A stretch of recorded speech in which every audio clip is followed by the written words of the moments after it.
Sahabat-sahabatku dalam kebaikan yang dimuliakan Allah. Allah Al-Haq adalah Allah yang maha benar dan segala yang bersumber darinya adalah kebenaran. Dan Allah menciptakan alam semesta dengan kebenaran agar kita mengisi kehidupan kita ini juga dengan kebenaran. Sahabat-sahabat dalam kebaikan yang dimuliakan Allah Subhanahu wa taala. Di dalam Al-Qur'an Allah Subhanahu wa taala berfirman, "Walawittaba'al haqqu ahwa'ahum la fasadatis samawati wal ardh." Jika seandainya kebenaran itu mengikuti keinginan manusia, jika Allah harus mengikuti apa kemauan manusia, jika Al-Quran harus mengikuti apa yang diinginkan oleh manusia, maka akan rusak langit-langit dan bumi.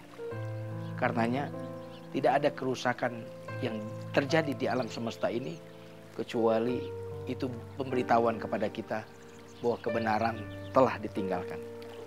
Jika anak-anak muda rusak moralnya, itu berarti kebenaran telah ditinggalkan. Jika para pejabat rusak akhlaknya dan moralnya, itu tanda kebenaran telah ditinggalkan. Al-Haq mengajak bicara kepada para pebisnis. Janganlah kalian demi keuntungan pribadi, kemudian kalian merusak, menjual sesuatu yang merusak anak-anak negeri bangsa ini. Orang-orang yang berorientasi dagang pun, janganlah kalian menjual sesuatu yang akan merusak generasi anak bangsa ini. Al-Haq seakan berbicara kepada para pedagang. Al-Haq berbicara kepada para media yang memiliki media televisi, media koran.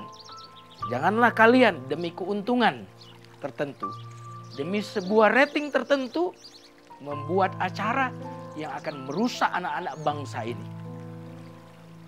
Karena alam semesta ini aku tegakkan dengan hak.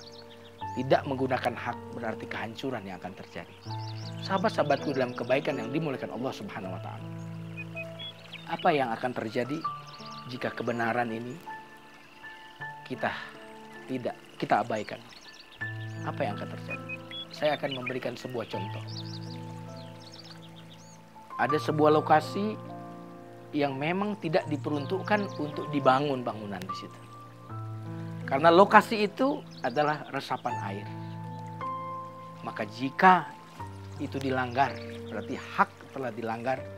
Lalu dibangun di tempat resapan air itu di rawa-rawa, klaster-klaster, komplek-komplek, gedung-gedung pencakar langit, maka apa yang akan terjadi? Banjir bandang yang akan terjadi. Kenapa? Itulah di saat kebenaran diabaikan. Nilai-nilai tetap, hukum-hukum tetap diabaikan. Sahabat-sahabatku dalam kebaikan yang dimuliakan Allah Subhanahu wa taala. Jika di sebuah tempat itu adalah paru-paru daripada dunia. Di situ pohon-pohon menurut aturan bahwa pohon-pohon itu tidak boleh ditebang disebabkan dia adalah paru-paru dunia. Maka jika itu dilanggar, apa yang akan terjadi? Anak-anak negeri kita akan menghirup udara yang beracun. Sahabat-sahabatku dalam kebaikan yang dimuliakan Allah Subhanahu wa taala. Suatu hari seorang sahabat bertanya kepada Rasulullah, "Ya Rasulullah, kapan terjadi kiamat?" Mungkin kalau kita yang ditanya seperti itu, kita akan menjawab hari kiamat akan terjadi ketika air laut menguap, gunung-gunung meletus, bumi bergoncang, tsunami terjadi. Tapi Rasulullah SAW tidak menjawabnya dengan jawaban itu.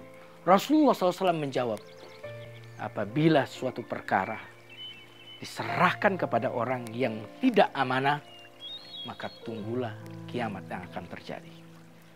Lihat bagaimana amanah, kejujuran, bagaimana kebenaran, bagaimana al-haq ketika diabaikan, maka itu tanda bahwa kiamat sudah dekat dengan kita. Sahabat-sahabatku dalam kebaikan yang dimuliakan Allah Subhanahu wa taala. Allah al-haq, Allah yang maha benar.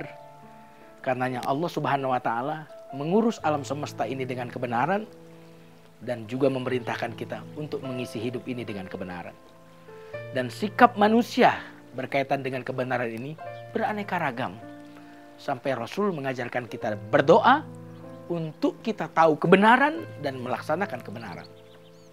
Sahabat-sahabatku dalam kebaikan yang dimuliakan Allah Subhanahu wa taala.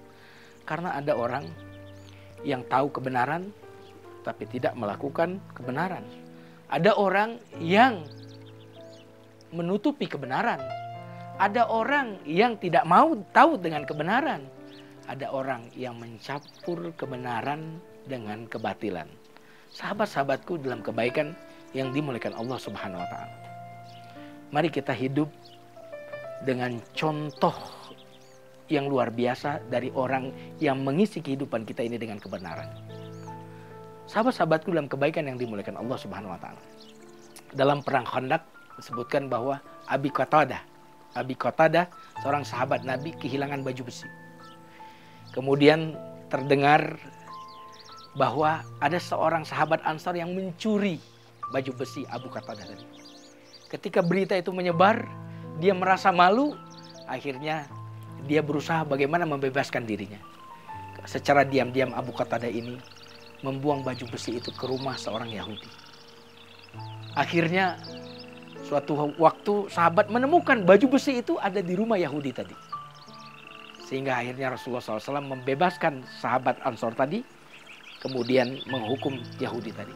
Tidak lama kemudian turunlah firman Allah menegur Rasulullah SAW. Inna anzalna ilaikal kitaba bil haqq litahkuma bainan nas bima araqallah. Sungguhnya kami telah turunkan kepadamu kitab agar engkau berhukum dengan apa yang diturunkan oleh Allah.